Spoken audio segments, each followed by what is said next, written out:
எல்லோரும் எல்லோரும் மீன் குழம்பு வைப்பாங்க, இல்லை பொரிப்பாங்க. நம்ம கொஞ்சம் வித்தியாசமாக இதை வந்து கிரேவி மாதிரி பண்ணுவோம். ஏன்னா இன்றைக்கி வீட்டில் வந்து பிரியாணி, அதுக்கு வந்து நாங்கள் வந்து தயிர் வச்சுக்கிற மாட்டோம். சால்னா இதை மாதிரி தான் ஊற்றி சாப்பிட்டு பழக்கம். அதனால் இது மீன் கிரேவி மாதிரி வைக்க போகிறோம். அதுக்கு என்ன தேவைன்னா, இப்போ நான் வந்து இது 1/2 கிலோ மீன் வாங்கியிருக்கேன். 1/2 கிலோ மீனுக்கு ஒரு கையளவுக்கு வெள்ளைப்பூடு, ஒரு 1/2 கையளவுக்கு உரித்த வெங்காயம், ஒரு 2 தேங்காய் சில்லு, இதை பூரா இப்போ பல்லாக வெட்டி வச்சுருக்கேன்.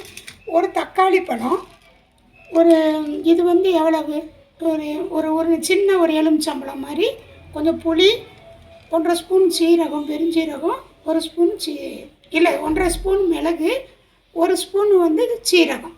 இப்போ இதை பூராமே நம்ம வதக்கணும், வதக்கி அரைக்கணும். கொஞ்சம் நல்லெண்ணெய் ஊற்றிக்கோங்க, நல்லாயிருக்கும்.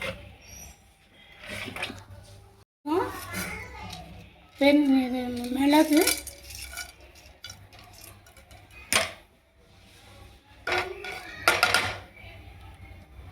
அடுத்து வந்து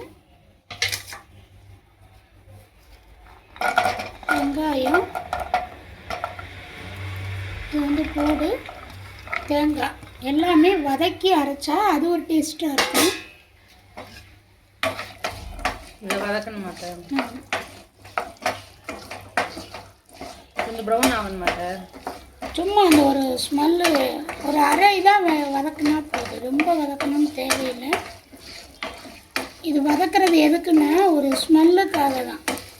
பச்சையாக அரைக்கிறதுக்கும் வதக்கி அரைக்கிறதுக்கும் உள்ள வித்தியாசம் நீங்களே பார்ப்பீங்க. நம்ம கருவாட்டு குழம்புக்கு தான் வதக்குவோம். இதை இப்போ முதல்ல பண்ணுறோம், இந்த மாதிரி பண்ணுறோம்.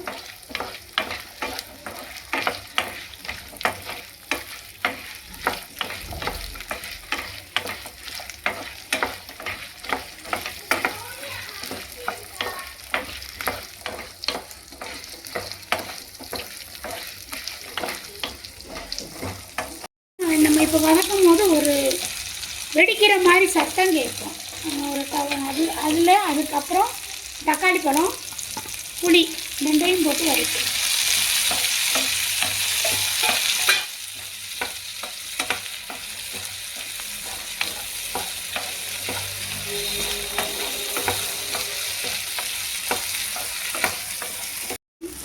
இப்போ நம்ம வைக்க போகிற மசாலாவுக்கு உண்டான உப்பையும் போட்டுடலாம்.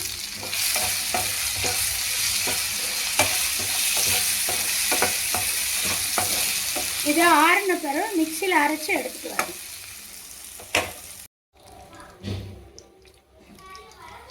நம்ம மீன் குழம்புக்கெல்லாம் என்ன செய்வோம், வெந்தயம் போட்டு தாளிப்போம்.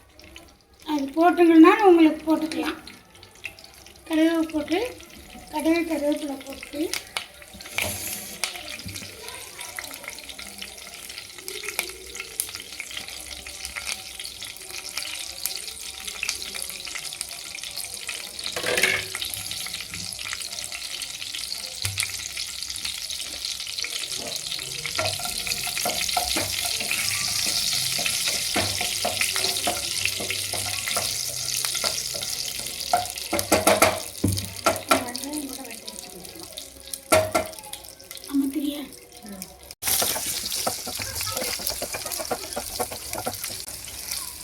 அரைச்சி வச்சவ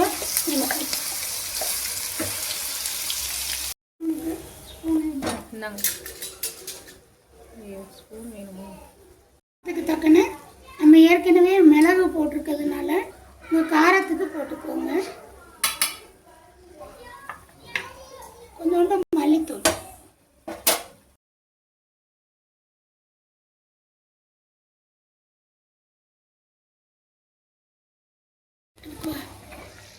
இந்த பாருங்க கொஞ்சம் எண்ணெய் தெரிய ஆரம்பிச்சிருச்சு. இந்த அளவு இருந்தால் போதும். இப்போது மீனை போட்டு அடுப்பை சிம்மில் வச்சு மூடி வச்சிடலாம்.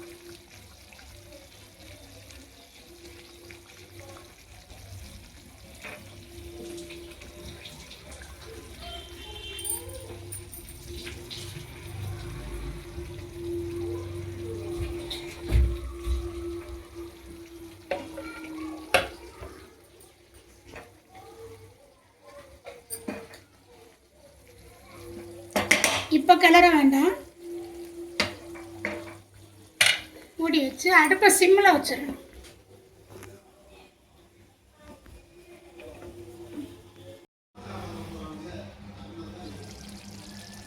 இந்த வெந்ததுக்கு அடையாளமாக இப்படி நம்ம ஊற்றின எண்ணெய் பூராமே மிதக்க ஆரம்பிச்சிடும். இது கரெக்டாக இருக்குது. இப்போ மல்லித்தலையை போட்டு நம்ம சாப்பிட ஆரம்பிச்சு ரெடி பண்ணிடலாம்.